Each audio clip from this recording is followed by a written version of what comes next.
Thank you, Adam Cuthbert. From Detroit. They have a lot of gear in Detroit, apparently. Here's Adam Cuthbert Oh, joining us. hi. Hey, Adam. You me? Yeah.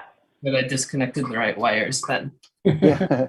Seems like you've got a lot of wires there, Adam. I got big pasta going on in this room right now. I wanted to ask you about that because I looked at all those wires and I just thought it'd be really easy to sneak a few in there that weren't actually connected to anything.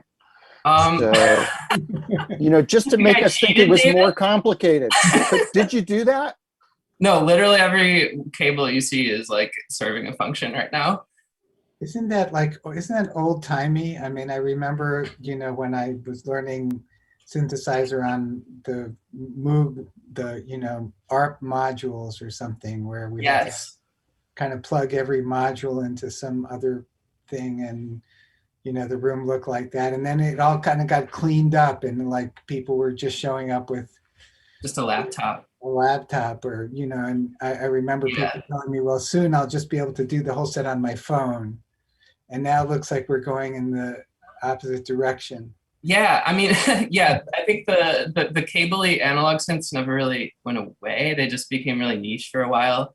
But I sort of got back into them a few years ago when like I started coming up against like processing power issues with my computer, or like especially now that we're trying to do audio and video and everything at the same time, like computers are still prone to overheating also. So like it's actually nice to kind of like pull it out and not have to make everything happen inside the laptop. Actually, my laptop's battery is like expanding inside my computer right now and it's kind of like bloated.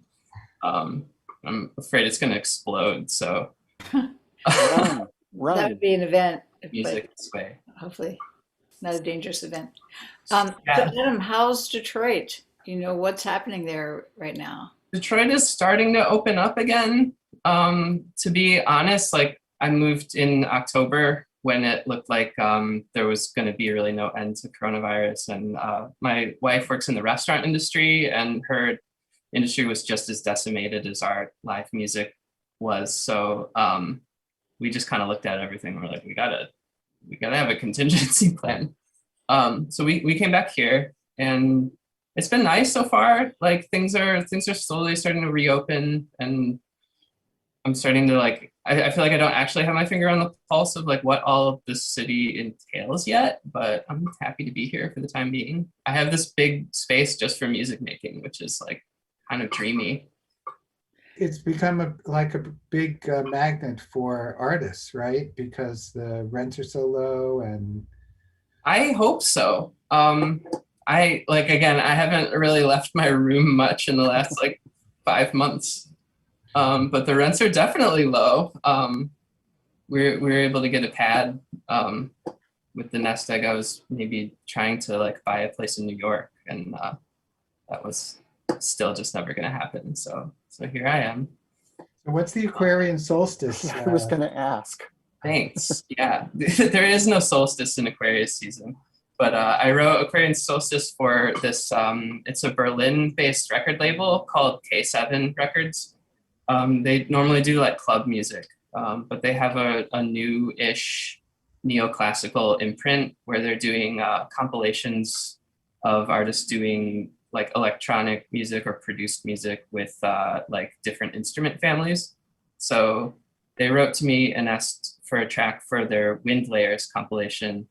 And I ended up getting, like they did a string layers. Our friend Darian is on the string layers.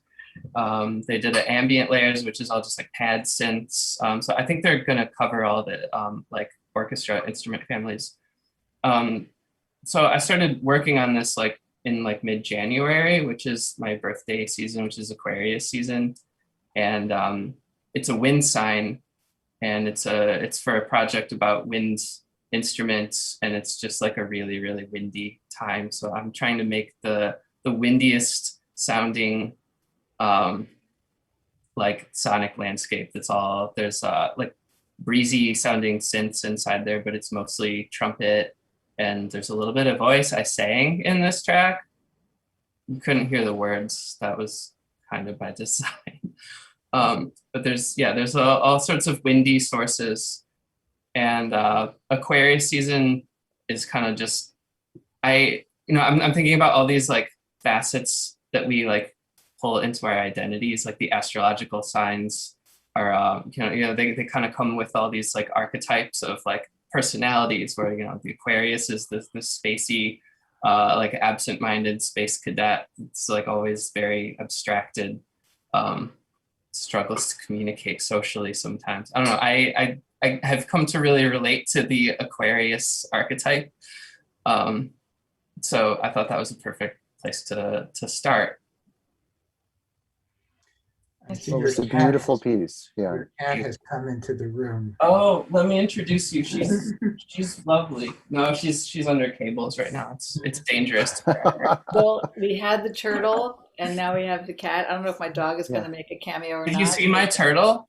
No, Matt Swift had a beautiful I tank. saw their turtle. It was lovely. And I remember Meredith Monk introduced her turtle on the first online marathon. So I have this, it's like right behind my synthesizer, tried to just Easter egg it into the scene. But that was a turtle sent to the Bang on the Can office by Jeffrey Brooks as a thanks for everybody got a little garden turtle when we released his record, The Passion. And I've kept mine in the studio ever since. Adam, thanks so much. Thank you for having me. Yeah. See you in Detroit sometime.